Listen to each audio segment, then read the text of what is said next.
You're welcome back. Now, few would doubt that 2016 has been a roller coaster year that's seen seismic shake-ups in global politics that defied expectations.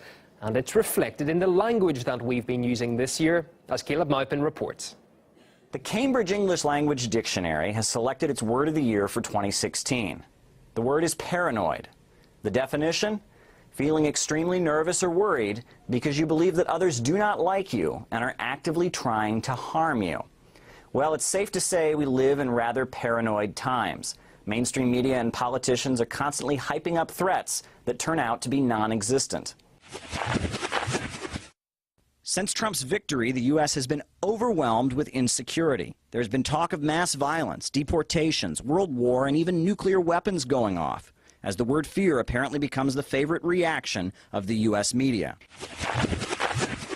And over in Europe, Trump's victory means politicians are hitting the panic button when it comes to Russian policy. We've never been able to understand exactly why he was so much in love with Vladimir Putin.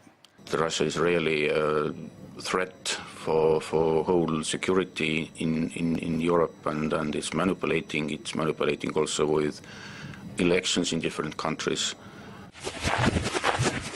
Remember how Angela Merkel talked about Russia hacking the U.S. elections? We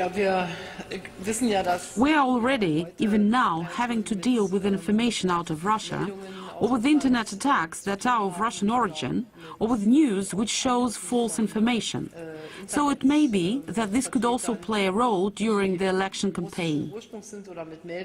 While no evidence was provided for an intricate Russian computer plot, it sure stirred up a frenzy. Now Berlin is predicting its elections next year will be targeted by hackers, with a number of polls suggesting that these fears could see 20% of eligible voters abstaining. In Europe, the Brexit vote, along with the rise of some opposition parties, has stoked up fears for minority groups over nationalism. Is this a fluke or the taste of things to come? Are politics changed for good in the U.S. and in Europe? The return of nationalism, the rise in populism. It's not just another crisis, it's the crisis. Faced with this new reality, where cultures clash, it's inevitable that some will seek a comfort in nationalism or tribe or ethnicity or sect. There's been paranoia over misinformation or mysterious fake news. Fake news has become increasingly, maddeningly, disturbingly popular, especially on Facebook. The Pope endorsing Trump? Fake. Megyn Kelly fired for backing Hillary Clinton? Fake. Clinton linked to crimes committed by Anthony Weiner? Also fake. Some of these pro-Trump websites in particular actually come from kids, from teenagers living in Macedonia. Websites that are critical of American policies are being unconditionally branded as fake news, a tactic that has led to some flashbacks of the McCarthy-era witch hunting during the Cold War. Yes, paranoia is a word that certainly captures the spirit of the times. But the folks at Cambridge Dictionary also tell us that one of the most commonly searched words in 2016 was adorable. So perhaps Western audiences should try to forget everything I just said, and for the sake of holding society together, try to focus on this kitten. Caleb Maupin, RT, New York. Britain's relationship with Russia has been the focus of a Westminster Foreign Affairs Committee session. It comes just over a week after a report was presented to the UK Parliament which called for public figures with pro-Russian views to be singled out and discredited. Among those who spoke to the panel were representatives from RT and Russia's Sputnik news agency. A lot of people actually... Very grateful for you coming.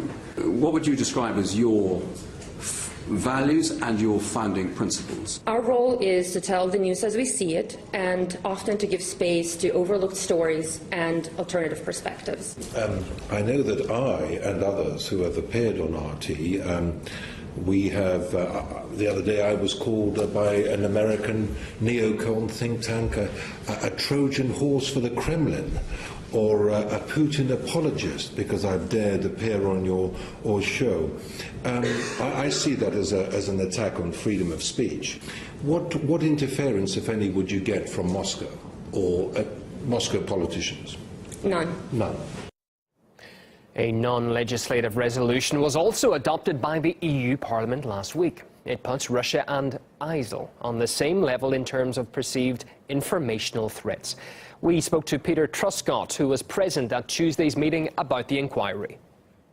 I know that this report they've been working on for almost a year, and they've been gathering in evidence from various experts, and their idea is to examine UK-Russian relations. I didn't agree with the resolution of the European Parliament. I think that it's very harmful to attack different branches of the media just because you disagree with them. I think one of the beauties of the West, if you like, is that we have a pluralism of media. People can watch whichever media they like, and they can judge whether to watch one media or another. And I don't think it's really for the European Parliament or anyone else to say that we don't like the media content of one particular television channel or radio channel, and therefore it should be banned or discouraged.